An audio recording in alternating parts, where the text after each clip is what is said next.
part of Britain and has the highest GDP per head. But the city's obvious prosperity hasn't reached every part of the capital. The Guinness Brewery, based on the Park Royal Industrial Estate in West London, is part of a business-led team driving to get substantial funds from Europe. To get the ball rolling, they have to persuade the government here that some parts of the capital need financial help.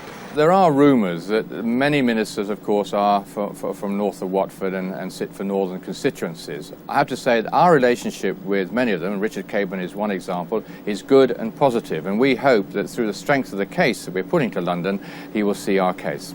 European structural funds are designed to create a level playing field across the member states, distributed on the basis of need. The London Development Partnership highlights the fact that 13 of London's boroughs are among the 20 most deprived local authorities in the country. Ministers in Europe are currently looking at where additional money should go. By the end of the summer, the Council of Ministers in Brussels will announce how much money Britain will get from the European Structural Fund. But it's ministers here at the Department of the Environment, Transport and the Regions who will make the crucial decision as to how that money is then divided up across the UK and whether London is seen to be deserving of a share of the spoils. Because of an overall fall in unemployment, the UK is likely to get less money than in the last round of handouts in 1993. Then the extent of industrial decline in parts of East London meant it qualified for regional funding. One of the focal points was St Luke's Church in Canning Town. The building was bombed during the war, but has since been transformed into a state-of-the-art community centre. Although we have the need, we do have these areas of opportunity, we have the sites, we can create the businesses, we can access people into the jobs, we can create the wealth, and hopefully people will be less dependent on the benefit system.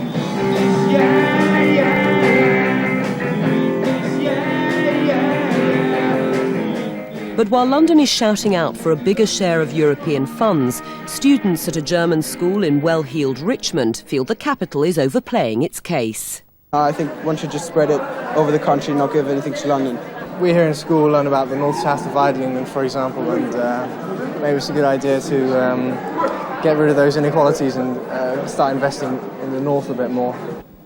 The image of London abroad is obviously still one of a booming city, but former Tory MP Hugh Dykes, now standing as a Liberal Democrat in the Euro elections, says foreign eyes haven't seen the damage done during the 1980s. The Conservative Thatcherite monetarism actually devastated substantial pockets of London and caused huge problems of poverty in many, many boroughs. Hackney is classified now as lower than some of the suburbs of Naples, for instance.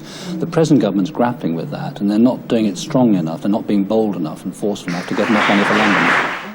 But it was back in the early 90s, while the Tories were still in power, that the capital received £130 million from Europe to rebuild the Lee Valley in North London.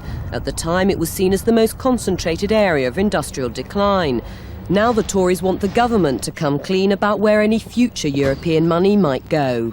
We think people should know where the funding's going before the election so that can help them make their choice. Because when it comes down to it, whether London gets the funds is down to the Labour government. If we lose out, you know exactly who to blame. That's Tony Blair at number 10 and Pauline Green in the European Parliament. Pauline Green is fronting Labour's European election campaign in London. Part of her job has been to foster closer relations with her continental partners. The Socrates project in North London was set up to encourage educational links between European countries. European money is heavily in demand, yes. I know. There'll be even less money to go round in the future as the European Union expands to include new members from the former Eastern Bloc. But Pauline Green says that won't harm London's chances. The government is very aware of the pockets of deprivation in London. I think when we are in the process of a consultation exercise on where European money should come, and the government is actually very responsive to the needs of London. They understand the needs of London.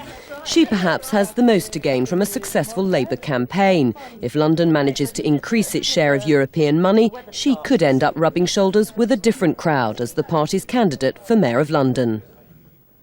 Anita Pollock, is it a deliberate tactic by the government not to reveal the list yet in case it causes a bit of a backlash when some areas see that they're going to lose out next time?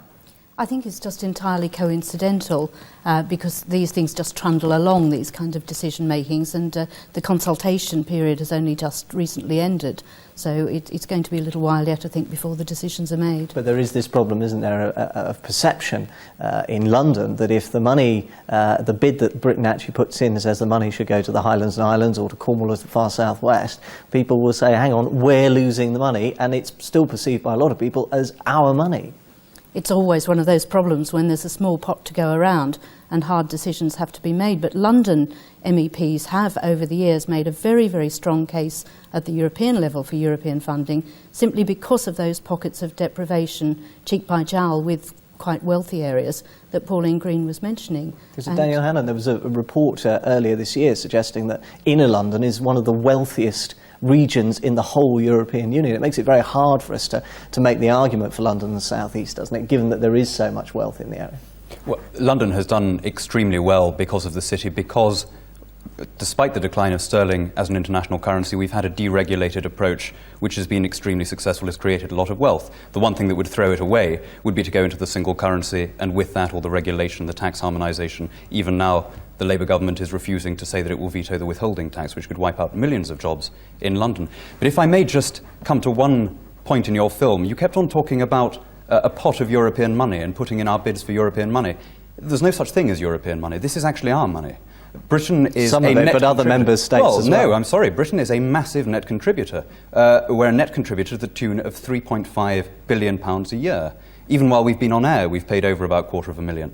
Now, you know, we're talking about getting a small amount of that back. We're talking about reducing our net tribute. We're not actually talking about going cap in hand for somebody else's resources. Chris Hewn in there, you're an economist who's worked hard in the city. I know you're a backer of the single currency. I don't quite want to go down that route. Yes. But take up this point about Britain as a net contributor. It's our money anyway. Yes. Well, no, clearly we are a net contributor, and the government has been attempting to ensure that the rebate continues. But I'd like to pick Daniel up on one point, which is that it's very clear that if we don't go into the single currency, as most people in the city expect, there are going to be serious job effects on London. The only authoritative economic study that's been done of this was done for the London Chambers of Commerce and Industry, and showed a real risk that if we don't go into the single currency, the markets are going to be badly hit in the city, and that will ripple through. The truth is London is an incredibly prosperous city, but it is also, of course, a very unequal city, which is why you have these pockets of real poverty in places like I must just come back on that. I mean, there was a big multi-million-pound investigation called the City Research Project into the long-term competitiveness of the city,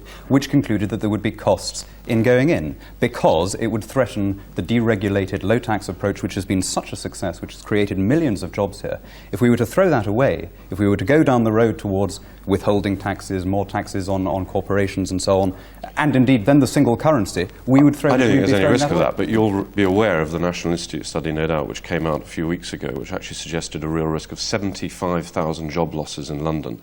High-paid, real, prosperous jobs in London, which could take the core out of the London economy if we don't go into the I want to bring currency. Anita Pollock in here, because there's a story on the front page of one of the Sunday newspapers today, 100 taxes that may be set in Brussels rather than in Britain. That's the kind of bread and butter issue that people will associate with, isn't it? Well, that's right, and I think what we see here is that the government is very, very anxious to make sure that our decisions about taxes are being made in this country. So will you veto the withholding tax? Yes, absolutely. The government has said it would veto it. The government has said that it would veto the withholding tax. Anything that affects our economy and our jobs is in our national interest, and Tony Blair at our launch only the other day said that he will be protecting our economic interests at the European level, and that's what we do as MEPs. Let me briefly come back to you, Daniel Hannan, because you said at the top that actually this is our money. Is it your view then that it would be better if we simply were not part of the structural funds system and we asked for instead a net contribution a cut in our contribution to the EU? It seems a crazy thing that you should raise... Is that an argument you're going to make to people on the doorstep? I'll make it now. It's a crazy thing that you should raise taxes and then recycle it all through Brussels, getting a small chunk of it back. I mean, we're actually making a net contribution, which is much greater. Okay, a little bit of that is then spent here, but not on things that we would necessarily have chosen for ourselves. So the money a lot of it being lost in fraud and waste. Spent by a British government, of course, and there'd be far more of it, and it would be that much more sensitively spent because the decision would be taken locally by people there instead of in a remote office in Brussels. Okay, we'll leave it all there for a moment, but we'll come back to the subject, I'm sure, in a moment. Thank you. The European Union gives, and as we've heard, the European Union can take away as well. And it's already decided that next month, duty-free will be abolished. With thousands of jobs at risk, it's become one of the dominant issues of the election campaign in the South East region. Disappointed not to be made Poet Laureate this week, our reporter Robin Gibson drowned his sorrows with a drink on the high seas. This is what a sea voyage has come to mean to many people, thankfully cocooned in an Aladdin's cave where the clink and clatter of bottles, the song of the cash tills and the smell of a bargain now evokes more about crossing the channel than the wind's whip or the salty spray. It's the world of duty-free shopping, synonymous with going to France, and now so much a national institution that many punters say they won't leave Dover without it. They're going to lose an awful lot of business, and it's going to put up the price of the travel, and it's going to cost an awful lot of people jobs. It's going to put the prices up, because I've gradually noticed that this fare ticket has gone up gradually, whether they're bringing it in gradually so you don't have an ultimate shock. It's something probably we've enjoyed more than other countries, I think, because our prices are more expensive for some reason, but we don't seem to know. They're quick on the uptake, these bargain hunters. They know their duty-frees are subsidising the cost of ferry tickets. And those who live in the Dover area know the whole circus is allied to keeping jobs going. Among them, William Gibbons, a senior figure in cruise shipping and a key player in the lobbying to retain duty-free. Over the last 2 years, we've had a huge campaign to make the consumer aware. We've had all those leaflets which people have filled in. The public have lobbied their MPs, the MPs have come on side, and the government have now come on side, so we've won the campaign in the UK. The lobbyists have yet to win over Europe at the 11th hour. Because at the moment, all this is due to end next month. The 30th of June is the deadline for abolition. Kent brewers won't be sorry, it's a thorn in their side. Not only does duty-free itself compete with the pubs, but duty-free is subsidising very cheap fares. These very cheap fares land a whole lot of Britons up in Calais with nothing to do but buy cheap French beer and bring it back. In the middle of all this, the European elections come just 20 shopping days before the theoretical end of duty-free. A quick trip around Dover's White Cliffs experience reveals how since the first Roman invasion, the history of this part of the country has been inextricably bound up in domination by and exploitation of the strip of water that divides it from Europe. So with the abolition of duty-free an important subject locally, are all the Euro candidates pulling together on the issue? Good to see you. All right. Neil Kinnock arriving at Ashford's International Station this week to meet Labour's sitting Euro MP and candidate Mark Watts has his party hat to wear, but he's also a European Commissioner. From July 1st, duty-free arrangements for intra-community travel will be abolished. I understand the concerns that exist. I hope they'll prove to be unfounded because of the potential for growth that is coming from the expansion of transport. I'm determined to reverse the decision taken by the last government, the last Conservative government in 1991 to abolish it. I'm determined to do that, and I think in the next few weeks Tony Blair will secure a historic victory for Britain. Barbara Hewitt-Silk for the Liberal Democrats is unashamedly anti-duty-free but pro-tax harmonisation. We have to get rid of these artificial barriers or artificial handouts to firms, which is what this is. One of the other things is, of course, the duty-free trade brings with it a lot of crime. We will use whatever power we have, particularly if we gain a majority, the centre-right gains a majority in the European Parliament. We will use our power within the European Parliament to stand against the abolition of duty-free. Whether or not it registers with voters, it's hard to think of another European edict likely to impact so directly on local jobs or a national pastime.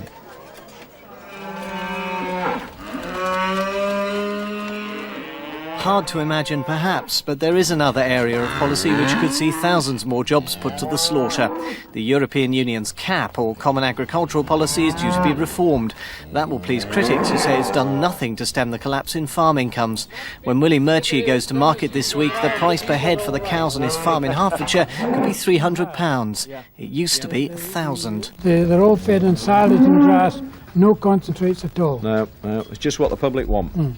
Visiting him in Throcking, Euro candidate Robert Sturdy, himself a farmer. Hertfordshire is part of the Eastern region in next month's Euro elections, one of the most farming-intensive regions in the country. But it isn't just farmers for whom reform of the CAP is crucial. You still want to maintain the village policeman, the postman, the post office, and the village pub. And it's all about a community, not just about agriculture. And that is what we're looking at. And we mean to bring about reforms which will aid that community. Agricultural subsidies represent more than half of EU spending. Farmers can receive up to £14,000 a year. Without reform, some fear the working countryside of Hertfordshire could become little more than a weekend retreat for city dwellers. We do not want the entire population of Hertfordshire and Essex, for example, being mere service economy, having to commute into London and getting our overcrowded trains even more overcrowded. Some farmers earn about half of a secretary coming in from our region to London to work. And we are very sad that the government let us down in the negotiations in March, and we have not had those reforms which we Liberal Democrats have been looking for. Hello. Yeah, a couple of the green apples, please. CAP is estimated to add £20 a week to the average family's food bill. Labour admits its efforts to achieve reform this year were only partly successful. Taking a significant chunk out of the budget requires consensus. The government did very well, bearing in mind the limitations that you rightly point out. There are 14 other member states who have their own concerns. Any agricultural policy has to look at the 15 member states as a whole. What we should be doing is moving, as the Labour Party has suggested, away from a common agricultural policy to a common rural policy. But we're not Little Englanders. For example, I've got a German tractor here. In the barn I've got a French drill and Polish fertiliser. Even though he wants to pull out of the EU, Roger Lord freely admits his arable farm is one of the beneficiaries. In the village of Great Bentley in Essex, it's hard not to spot where his loyalties lie. He doesn't see himself as a Little Englander, rather as a realist. We're not just campaigning for Britain, we're campaigning for all the peoples of Europe to have that freedom of choice. Your prospects, I guess, under a PR system are much stronger than they were before. Do you think that you have the potential support to at least win some kind of representation in the UK as a result of these elections? I would bet my shirt that we'll get somebody in this time. Something else is causing a panic in the farmyards of Europe. The EU is due up before the Beak, the World Trade Organization.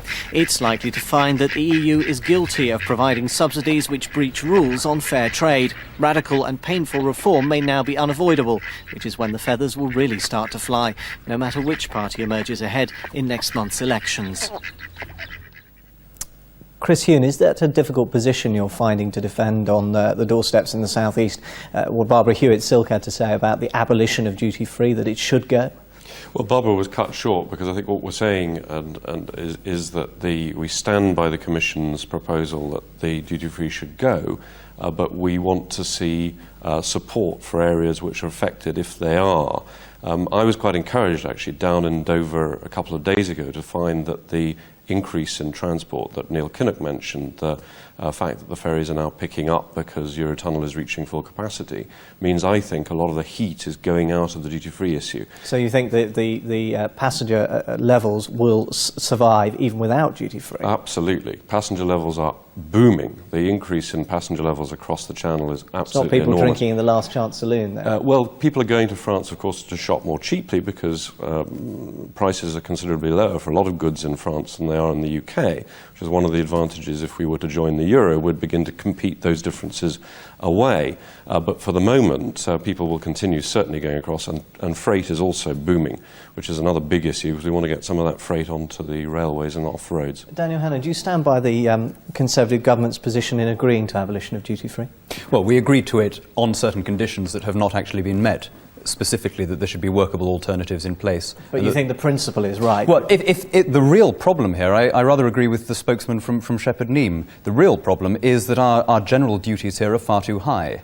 Our excise here is far too high, and it puts us at a competitive disadvantage. And specifically, we were looking for some kind of equality as a parallel development to be done before duty-free was abolished, and that hasn't actually now come about.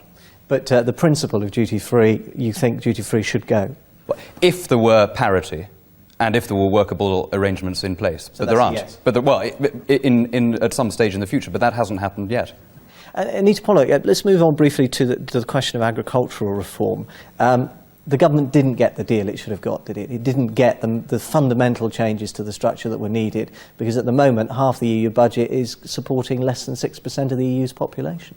Well, that's what many of us have said, but it is not the government that didn't get what it wanted, it was the whole of Europe that didn't get what it wanted. But isn't that the problem? You've got to get this compromise between 15 nations. We needed to reform the common agricultural policy very substantially, first because of the pressures from the World Trade Organization, and secondly because of the impending pressures of enlargement. We can't obviously afford the common agricultural policy as it is, and what's happened really is the usual thing, which is that some reforms have gone through, so we're beginning to take the steps necessary to reform the CAP, but not enough has been agreed, and the decision yet again has been just put back that little bit. Now, between now and 2005, that is going to have to really be a very, very tough discussion. You talk about the usual thing happens, and that's the perception amongst a lot of voters, that the usual thing happens, a compromise that isn't very sustainable, and that I guess reinforces the argument of people like Roger Lord in that film, that it'd be better if we pulled out altogether and got on and made decisions ourselves. I don't think it's the slightest bit viable to suggest that Britain should be acting as some sort of little pinpoint out in mid-Atlantic somewhere and not part of the European Union. This is our family, this is where our trading takes place, it's our majority trading partner, that is where our future is. And what we have to do is learn that all the decisions don't always go our way, but what we're seeing now is, with the very, very cooperative attitude of the Labour government in Europe, that we're winning more things than we used to when Mrs Thatcher was swinging her handbag. Let me bring Daniel It seems to me extraordinary that Labour should see this country as a little pinpoint in the mid-Atlantic. We're the 5th largest economy on the planet. We have the 4th most powerful armed services. We're a member of the UN Security Council. We're one of the group of 7 industrialised nations. We have unparalleled links. Have suggested that we should how much leave bigger? the No, EU. I'm sorry. How much bigger do you have to be before you're able to run your own currency? No, in your own interest? I'm interested in what you're saying, because your party has signed up to the European election manifesto for your You're party. suggesting that we can't survive with our own currency because we're too small. We shouldn't make any net contribution to the EU budget. We shouldn't make any contribution to the EU budget. You're now suggesting that we should effectively be independent. This is the real Conservative policy. The underlying implicit stance of the Conservative Party in this election is we should be out of the European Union, and that would be a disaster. No, we're fighting to interest. keep the pound. We're fighting against 2 parties that think that we're too small to run our own economy in our own interest, and 2 parties, from what you've just said, that think we should carry on signing every blank cheque that's stuck in front of us in Brussels. If that's how you're keen to fight the election, please go ahead. Absolutely not. What we're saying about the single currency is very clear-cut. It will give us the power to control the sort of speculative flows that have buffeted sterling over the years. It will give us a more stable environment within which business can grow, and that will be particularly good news for London and the South East, because it will be particularly good news for the city. Let me interrupt there briefly. I want to just, we haven't got much time left, but move on to one very important issue. We suddenly just saw a spark of excitement there in the campaign. Anita Pollock, are you getting a sense that people are actually not very excited about this at the moment, that they're indeed a little bit apathetic about the whole operation? There is always a problem with European elections, that people don't feel that it's very relevant to their life. And I think one of the difficulties is that the issues which do affect people's lives, which are dealt with at the European Parliament level, are not issues which people know about. They're not reported in the press. What gets reported tends to be these very, very big debates about budgets or about institutional reform and things like that, or MEPs' expenses, but you never hear about what we're doing for air quality, what we're doing for water quality, what we're doing for safer transport, or all the other things. And so I think people do have this difficulty trying to relate, and that's something all of us are trying to get over, of course. Okay, thank you all very much indeed for joining us for now. Well, one of those yet to be convinced about the European Union is the Conservative MP for Billericay, Theresa Gorman, and it was a declaration she made again this week, one she did make. When she was on the government backbenches, the subject stretched team spirit to breaking point. Now, from the other side of the chamber, she's able to observe similar threats to Labour's unity. But she begins this week's backbench view with a veteran Tory who's changing sides.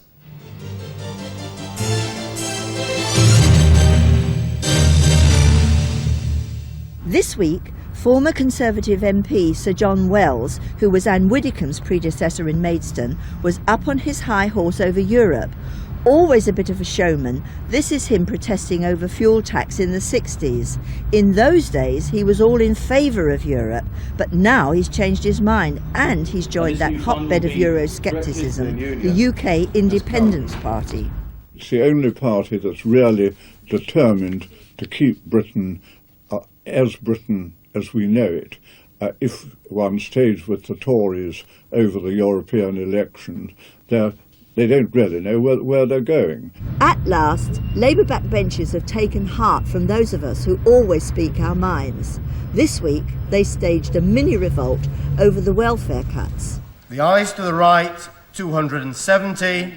The noes to the left, 310. This is the first sign of life in Labour ranks since the election. Order, order. I could give him a few tips from my revolting past. While team discipline is cracking up in Labour, the ex-rebel Tony Banks, now Minister for Sport, stoutly defended team games in schools. Let me make something quite clear. This government, the Secretary of State and I, are irrevocably committed to the promotion of competitive team sports in schools. I'll say something to the Honourable Gentleman. If I thought that this government was going to retreat from the promotion of competitive team sports, I would tender my resignation to the Prime Minister. Perhaps it's his own backbenchers who need a lesson in team spirit. Well, that's just about wraps it up for this week, but there's one Euro issue we haven't quite yet unravelled, and some would say it's the biggest issue of all, the size of the new ballot papers. This is the Eastern region's ballot paper. It's a modest 12 inches. The South East, however, is a whole 2 feet long. Look at that if you have to face that. And London's is the biggest of all, a whopping 27 inches in length. Try getting that into the slot on your ballot box. That's it from us this week. We're back in a fortnight's time when the politicians may ever explain the elections. Madness, madness, we call it madness. Do you know when they are? No. Do you know how you may have to vote? No. I'm not sure what the options are exactly, but I expect they're the usual ones. Do you know when you're supposed to vote or anything? No, I don't know. Do you think it's a good idea to have a European Parliament? Yes, I think so. I think it should be democratically elected.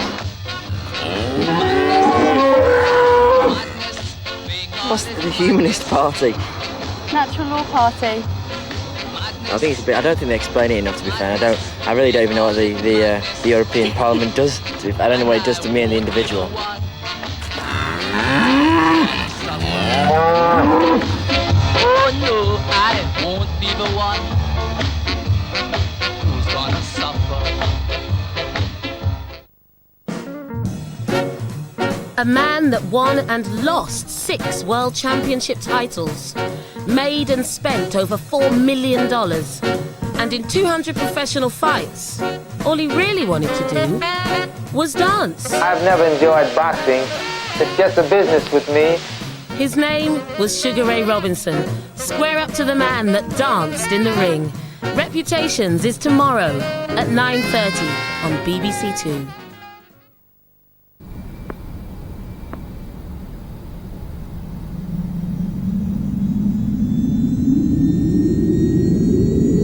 Tim Henman's game is based on speed. He likes the lightest balls because they come off the racket faster. He likes playing in hot weather because the ball